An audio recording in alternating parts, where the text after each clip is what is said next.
am a local realtor with Lamakia Realty and a lifelong resident of Somerville. Here interviewing the beautiful Sheila Foley, owner of our favorite neighborhood restaurant. And we're going to talk today about how the restaurant got here and why everybody loves it so much. Thank you. So let's start with origin. Like, what brought you guys here to Somerville? My father came out here with my brothers. Nice. Back in 1980, and started this place as a little tiny bakery, because my father bought this house, and in the front of this house there was a bakery. Okay. And it was making sweetbread, and he couldn't do it anymore. The guy couldn't do it anymore, so my brother came in and did it. But my brother wasn't selling either, so he started cooking eggs to go with the bread. So he started the toast. He got himself a little coffee machine. He got himself a little refrigerator. And I remember there was like little Moxie drinks back then in them, and I thought, I've never seen that before. They were so cool. But it literally became his little neighborhood restaurant. This was the only place here. And I think there was a corner store, and I think there was still a doctor's office here. The whole thing was different. And years after that, my father came in and partnered up with him. They knocked this all out and made a big dining room. And then they took the basement and they cleared that out and made a storage room and a kitchen. Nice. Yeah. Nice. So even back in the 80s, it was, I remember coming from Jersey because I was in high school at the time, you know. I'd come out here to visit my father in the summer, and there was like a line of people to get in. Even then. That's what I was going to say. Like, it's still like almost the only neighborhood restaurant, it's kind because of amazing. My husband will, let's go to neighborhood. And I'm like, did you call ahead? Like, what are you talking about? I don't know if you remember last week we called. And he's like, he wanted a whole order, and you're like, it'll be 30 minutes. And I'm like, I told you they're busy because they're the best place ever. What's wrong with you? Thank you. See, that's how I feel too about, like, back in the day, there was this Irish pub around the corner. It was called the Trinanog. And that was my pub. That was my friends owned it. That's where we all hung out. We went from work here. We sat down there. We had a drink. If you were crying or having a good day, whatever you were doing, you were going there. And then all of a sudden it blew up. And it was like, why is everybody here? What is happening here? They took over your spot. So I get it. That's how I feel about here. Get out of the way. My 3-year-old needs cream of wheat yesterday, and he's screaming right now, move. I'm like pushing people with elbows. I get it. So how did you end up in charge? How did you get? All right, well, I was in Jersey all that time when they started out, but I was here every summer visiting, and I worked with them, or for them, I should say. And then I moved out here when I was 20. So that was 30 years ago. And I started as a waitress. I always waitressed. I was always on the floor, always. Right. And I went to school for restaurant management at the same time. Paid for credits with my tips, you know, and that's it. And I've been here ever since because I happen to love it. However, there's other family members that are not big fans, and it's just not for them. They're here, but they like to do different stuff, and that's okay. I get it. Right. You know, that's the thing with family businesses. You never know. Especially restaurants. Like, some of the kids can't wait to inherit it. And some of them like, I'm moving as far away as possible because I don't want to do this. I was just talking about this today. Leone's kid, from what I understand, I love Leone's too. He has not. I don't think that kid wants anything to do with it. I'll take over this. I will too. Now, that's my favorite pizza place, right? And you think of that now that we're older. Like, what if my kid doesn't want to do this? Oh my God, right? What if my nephew's kid doesn't want to do this? What if my niece, who's a waitress here, her kids don't want to do this? Oh, I enjoy seeing the little ones in the kitchen helping with the jam here and there. That's another thing that I love about the restaurant. It genuinely has a family feel. Like, it's not just owned by a family. They're in there helping out there, waitressing. My son and Shane are a boyfriend and girlfriend. I don't know if it's legal yet, but we're working on it, you know. Like, it gives you this great family feel. It makes sense that the line's out the door, winter. I appreciate that. I got the best crew. I got the best crew. When did the menu start to expand more, would you say? Well, my father came in. Because my father did, my brother was a breakfast guy and a lunch guy. He did like little pots of onion soup, and he had his own idea, my brother, you know. My father was a little older and old school chef, Portuguese, you know, trained in Portugal and Jersey and Newark, where all the Portuguese restaurants were. So he came in with that flair, and he did the dinner time thing. That's what he did. And I think, so my brother's been gone 20 years. My brother passed away 20 years ago. Thank you. And that's when I took over, and my father was still with us. My father passed on 3 years ago. So it's pretty much solely in my hands now, except for I have a niece who's a waitress and my nephew's a waiter. And I've had the same people here from when my brother had the place, you know. Yeah, and their little table, their section. Yeah. They come and they hang out. I see them every time. Yeah. It's nice. It is nice. And even though the neighborhood has literally changed around, like there was a fruit shop. It's called Florida Fruit across the street where there was Joe and Catherine, and they were part of, the La Pumas were part of the family. They were part of this neighborhood, right. you know, and then as slowly people die, Things change so fast in the city. I grew up here. I moved here when I was 4, and I lived on Cross Street. Remember the Edgerly School with the little monkey bars? Yes. I was like original Somerville kid. So Yeah. I went to the Winter Hill, East Somerville. I went to Somerville High. Mm-hmm. I've been everywhere. So I've definitely come in a lot. I'm watching all the little restaurants. Some of them just moving and leaving, and it's super sad. So like, sad. I'm driving down the street. Where's my nail salon? It's a condo. I'm like, when did that happen? I oh know, my and God. it happens so fast. Like they're so good at building. Like there's buildings up. The other day there was nothing there, and then you look, and there's like a whole building. There's glass I saw windows. a guy walking by one day, scoping out the building. I said, "Are you trying to buy these buildings?" Yeah, he said, they "Maybe." do. I said, "I need my cream of wheat." I'm like, even as a realtor, I'm telling all the other realtors, get away from this building because you guys live upstairs, right? Yes. They live upstairs. Don't come over here trying to sell the restaurant because my kid needs cream of wheat and they Not need happening. to live here. So, Keep it moving. Realtor friends, leave them alone. Okay, we're gonna leave Sheila alone. Now, one of the big questions I had was, did your dad have any struggles coming over, like first generation, and getting a restaurant started in Somerville? Like, I mean, a little bit of Oh that yeah, all they background. did was work. Right. That's all they did was work. You know, my father came from a country that they worked all the time. Right. And I'll tell you a story about what he told me about restaurants. And I kept this in my head forever because this is how I think now, because this is what he taught me. Back in Portugal, he also had a restaurant. It was called Copacabana. Oh, nice. Yeah, and there was 2 restaurants, he said, next to each other. And one restaurant, everything they did. And whatever they didn't sell, they threw away. Whatever was extra, they bought extra, it didn't matter. Everything was tossed, it didn't matter because, you know, it is what it is. Right. The next restaurant was very frugal. They were very careful. Any breads that they didn't sell, they made into breadcrumbs. Any meats that they didn't sell, they made into meat cakes. Right. Everything, all the fruits they had were made into jelly. Like everything, there was a process and nothing got thrown away. No Everything waste, was right. used. Obviously, the frugal one is still here, right? Right. So, that being said, we come from a different place. There's a culture with us that we were taught. Right. My father was 97 when he passed away. This was his place. So, my cooks are taught, this is how we do things. Right. We don't throw things away. We buy what we need. We do what we have to do a little at a time. Because I don't know, I've always thought this to myself, and I'm going to say it out loud, how people today open restaurants and they go into other people's buildings and they literally start all over and they just rip everything up and they start it. I'm going, am I doing something wrong? Because I can't afford that. Right. I couldn't afford to do that. So I always wonder, like, I don't know if it's a mindset. I don't know if it's a culture thing. I don't know if it's just because me. you guys have the family foundation that there's a tradition to follow. If you just wake up in the morning and you're like, I'm going to own a chicken place. It's amazing. And you clear it all out. You're like, all right, we're going to go with yellow and green on the walls. And you're like, ugh, what's happening? There's no emotion behind it. Right. It's a financial decision. Right. As opposed to where, like, this is your dad's business. This is a family. So that's ingrained in it. Yeah. And the kids will know the recipes, which is great because I'm sure my JJ will not be happy when he's 30. And he comes Until back and the cream of wheat tastes different. Like, wait a minute, where is Sheila? What is going on and what It happened? will always be the same. Is it a struggle owning a business as a woman? I think so. I know for a fact when my brother passed 20 years ago, I remember hearing, because I was 30, and I remember hearing clearly from my own kind mostly, that I was going to fail. Because here comes, what's this girl going to do? What is she going to do here? She's Isn't that the best motivation?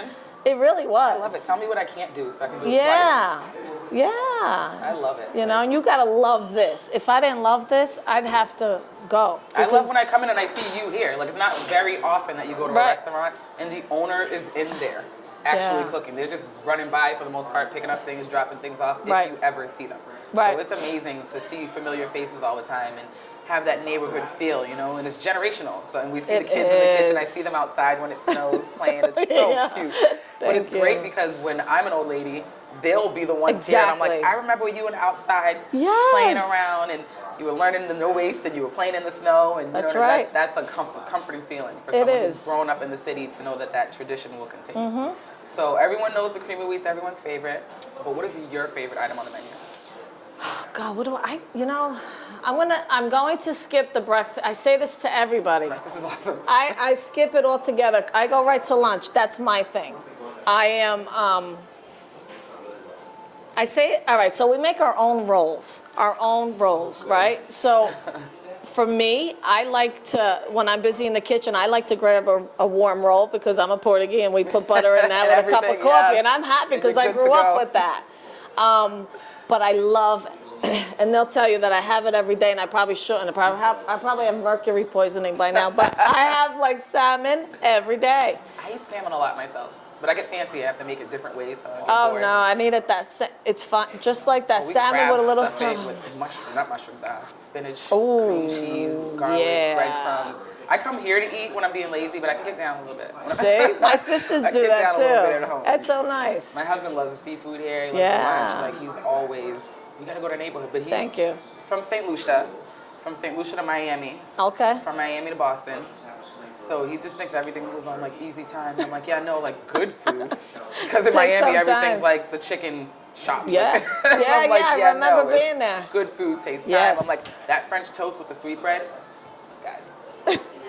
They don't waste anything. The sweetbread got to start getting a little rough and turn it into French toast. And I'm here on Saturday morning to pick it up. So nothing will ever be wasted. So it's nice to know that you've got favorite. I like that your favorite things on the menu are so simple. Yeah. Sometimes it's the simplest things. It really is. Make the biggest deal. When you see that bread coming out, whoever gets sick of fresh bread, especially when you could smell it. Other than my waist beads that are rolling up on me. That's exactly my problem. But it is amazing, like growing up in the neighborhood and having, like, you guys can't go anywhere. You can't go anywhere just because it's tough growing up in this town and noticing everything that was a staple is leaving. Literally within minutes being knocked down and replaced. All of it. And you do see the people outside scoping and scheming, and some people just think it's a tourist walking by. I'm from the city and I'm a realtor. I can smell a deal on the way, and I'm like, don't you dare. Yeah, but they call all the time and they send letters all the time, and I've made the point of calling them and saying, don't ask me again. I'm not selling it. Since COVID started, I know when it very, very, very first started, I was very eager to come and chat with you because everything was changing. Things shut down overnight, and a lot of places didn't make it. So what was your way of pivoting through that pandemic to be able to stay and keep your doors open? So for us, it was really hard because they shut us down. Obviously, nobody could come in, and we were scared because we didn't want to get sick and die because everybody was like dying. So we had a waitress, we had a cook, and whoever I could afford at that time is who stayed. If we made, and this is just an example, we made 200, everybody get 50. This is what I got. Right. This is what I can do. They can live on that. I can live on that too. Remember too that we picked up Uber Eats and we picked up Grubhub. That was great. That was huge. So we have a whole different system now. So the people who are eating in the house come through here. I added 2 air cleaners, hospital grade, for the people that sit here. Right. But anybody picking up food on Uber Eats and them, they go through the back door. So we started really packaging and really focusing on our takeout. So we got the really killed us to spend it, but we spent money on the really expensive tins. Because when you pick up a bag and you pick up a tin and you want to eat that later, when you have something that's microwavable and heavy and good, you can do that later. So you'll think about that the next time, right? Oh, trust me, I know, because there's nothing nastier than when you get the ones that come in that cardboard. Foil. Oh, cardboard. It tastes like the cardboard when you go home. And I'm like, even the tin. I'm not a big fan of the tin, but that's what we did, and I did my own shopping. I went to Restaurant Depot, I went to Demoulas. I did all my own stuff. I go to Demoulas. You know you're fully Somerville. I go to Demoulas. My husband calls it the basket. So I'm there all the time, and so even now, Dory, I have to do my own shopping. I get one delivery from the DNN, and that's it. Because even that's hard with like trucks and delivery, and they're charging you more for the that's delivery. That's what it is. But I on the can't road. pick up those potatoes, and I can't pick up those onions. I'm like, oh, and I sit in Restaurant Depot. I'm like, help me. Mayday. And they come We'll get over JJ to come help you. You're gonna work off his oatmeal day. His chicken wheat day. I know. It's so nice. I had a guy help me today. You know, but anyway, that's how I did it. I do my own shopping and really focused and made our own little thing with the takeout. Right. For God forbid, when this couldn't happen, we had that happening. And also remember, real estate, we own the building. Which is great. That's awesome. huge. That is awesome. Can you imagine? We would have been out of here in 1985, easy to pay somebody rent. You know how much they would have charged us? That's terrifying. Just No the idea. way. It was always exciting to know that you guys like own and live in the building. No way. We'd be gone. It's scary how fast things change and how it's a good thing now that things are starting to kind of reel back a little bit. We can have smiles in public again. I know. I was like, how do people know I'm smiling? I'm not just staring at them all creepy. I know, with the eyes. I do the eye thing. You do the Tyra Banks eye smile. Just looks really weird. So it's very exciting to be around other people and see smiles It's again. a time, yeah. People getting together to gather and eat again. Yes, they're eating, they're out, they can't wait to get out. Even if they sit outside in the sun, it doesn't matter. They just want to be out. They want to be out. Yeah, anything to get some air. It's been interesting. See, I get a lot of people who are asking, can we, it used to be, can we knock this wall out? Now it's, can we build the wall back up? Because everyone's been stuck together for so long, so they want the walls back. Like, I want separation. Nobody wants open concept after COVID. They need a break from each other. I know, it's too much. So, Dory, what do you do? I never asked you. So, I am a realtor with La Macchia Realty. It's a mouthful. The signs are all over the place. I always tell my broker, Anthony, that no matter how many times he lays in a pool with his blazer on and does commercials and buys billboards, no one will ever be able to pronounce that properly. But yes, I'm a La Macchia agent. I grew up in Somerville. I was a hairdresser to begin with. I've had many, many, many careers, but I settled. I saw how like the neighborhood was changing so fast. People are being forced out of their homes. They can't afford it anymore. It's bad. And I'm like, how can I help my friends who grew up here either save their parents' houses or get a home of their own and kind of build generational wealth? So the funny thing is I actually started my career, I got my license in December of 2019, and then COVID came in March, and I'm like, I can't go outside and talk to people. I'm freaking out. So I had to do interviews like this on Instagram. On the phone, right? Yeah, we did Zoom. Zoom, so I would Zoom it, set up the camera, and try to find good light while my toddler was hanging from my hair. Can you imagine? What a nightmare. Remember all that? It was so bad. And then they had to go to school on Zoom, and you had to work on Zoom. I'm working on Zoom. They're in school on Zoom, and the toddler just is, he's a whole nother thing. Like, I know. He's a problem. So he's just running around painting my bathroom. Everything's blue. There's yogurt on everything. There's yogurt in my hair. I've had 4 haircuts since he was born because he dangles from my hair. So it was tough. It was very, very hard. You can imagine bandwidth in the house is hard when everyone's operating on Zoom. So it was very hard. It was very, very tough. Luckily, La Macchia's got programs where if I have to do a showing, but I'm home with my kids, I can have one of my other agents go do the showing for me so my clients don't suffer. Good. But I wanted to like kind of focus in the Somerville area because it's so expensive. It's ridiculously And people who do want to move, I'm like, are you crazy? If you don't love your house right now, why are you in it? Right. Now's the time to get free money because people will literally walk up. Even the bad offers are more. Oh, insane. If you don't like your house, just go. Yeah. Because they're going to turn each level into condos. Yes. And rent them out for $1 million each. You could do that yourself with your own property. Just, convert it. They need the education. So me growing up here, I went to all the schools in the city. I know everybody and their moms and their grandparents and now their children who I'm like, you're skipping school and I know your mother. I'm telling. So all my friends' kids are like hiding from me in the streets because I grew up here. I know everyone. So it's a nice place to kind of settle and get business started. Do you think they're keeping their homes or are they selling their parents' homes? Are they inheriting their homes? How's that working? The ones who are selling parent homes are more like elderly parents who passed on and now they have this property and the kids don't live anywhere nearby. What am I going to do with this right now? They'll sell it. They don't have any attachment to it. Then you have some who, like, it's a family home. And that's even more tough because you got one sibling who's like, sell it. And the other sibling's like, no way. And I had a really, really tough one. The son grew up in the house with the mother, helped the mom who was getting elderly with all of everything she needed. He was there. Basically, he was her caretaker. Yep. The other 2 siblings were nowhere to be found. They were not helping. But then the mom passed away, and the son was in charge of everything. but they took him to court. It got messy. And I was like, I'll help you find a house. I'm not concerned about the listing. That's the easy part.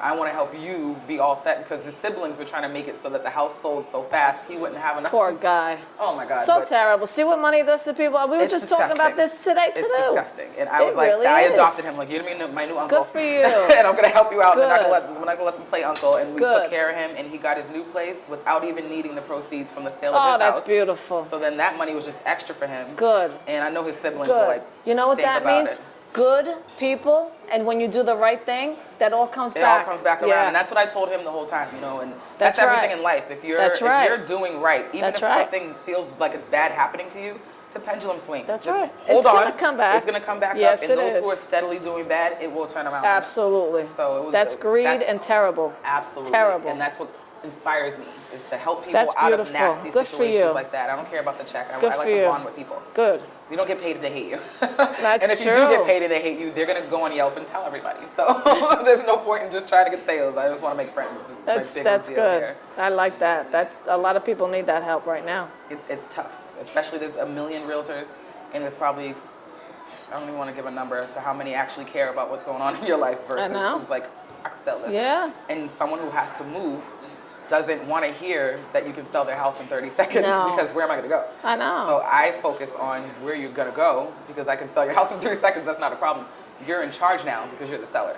So you can control the time of that sale so that you're not homeless. And that's everyone's biggest fear right now. Of course. If I sell, where am I going to go? Right. And the agents are like, I got this hut in the back. We'll just move you in there. Imagine. I got a plan.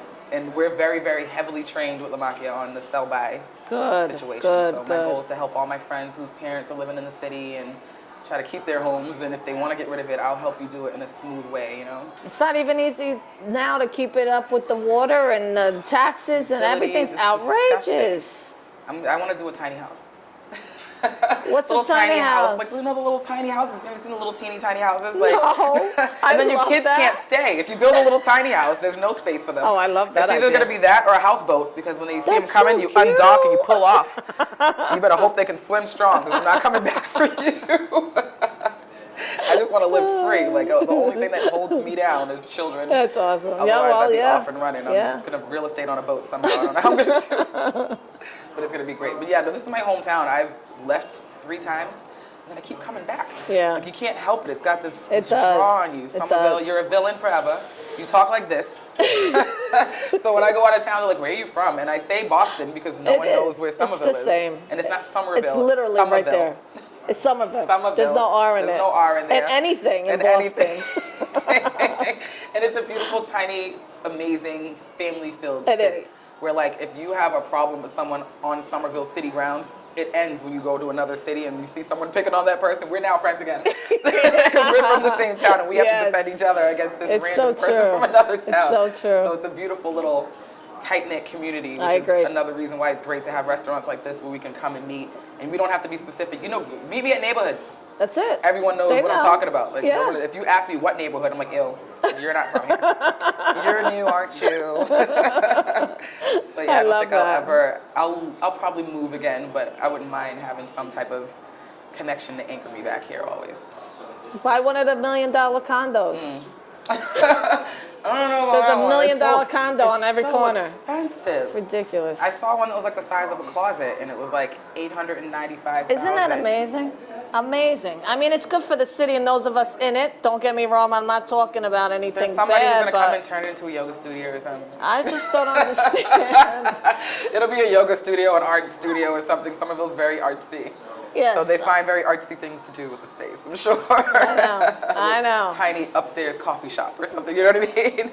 There's more coffee shops now than I've ever Lots and lots. seen. I saw one, I went to Hill Brewery, and I was like, ooh, we got a beer brewery. It's a coffee Oh, brewery. it's coffee again? I thought it was beer, and I'm like, oh. Still a great place, but I'm like, can we get some beer? I know, it's hard. Bring on the hops, you know what I mean? And they have alcohol here too. Yeah, we do. Yeah, love it. We do. Mimosas and pancakes. Yeah. And cream of wheat. Yeah. None of that sounds right together, but it works. In the summer. Oh my God, all day. I don't know what she's talking about the summer. I'm like, I'm mimosa all day. Great. How do you feel about real estate, being a female in the real estate business? Other than the high pressure for fashion, it's not, I don't really think there's a big difference. honestly, I think a lot of people are like, these Instagram realtors just want to dress up all the time and be pretty and cute. So that's kind of fun where you get to dress business casual. It is nice. But professionally, I don't find any struggles being a female in this industry. But I think I just individually don't address what anyone else might find as a struggle. Like, it's not something for me. I'm me as an individual, so whether I was in a body that is female or male, you're gonna get the same. Right. And the energy's the same. Yep. And when I go meet couples, I'm just a guy's guy. Right. So that's where it kind of is tough, and I have to like girl it up a little bit. Yeah. And like learn how to bond with the woman. I don't know how. I'm like, did you see that football game last week? And I'm bonding with the guys, and I got to find a way to be like, oh my God, your kitchen's beautiful with the women.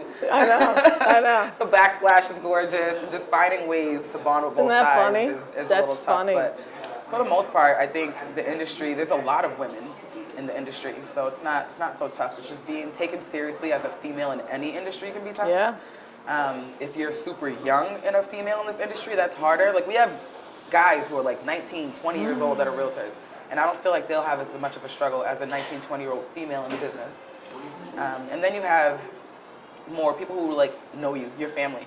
They either want to work with you or they don't, because they think you're new, or I know you. Yeah. And I always tell how good are you at this? And I always tell them it doesn't matter, because family that doesn't want to work with you wasn't going to be a good situation anyway. Right. Yeah. Any person who doesn't want to work with you because you're a female was not going to be a good situation anyway. Whoever's for you is for you, and whoever's not is not. So I just kind of take it that way. Oh, I love that. That's great. Like, I'm a girl. It is what it is. That's right. Take it or leave it.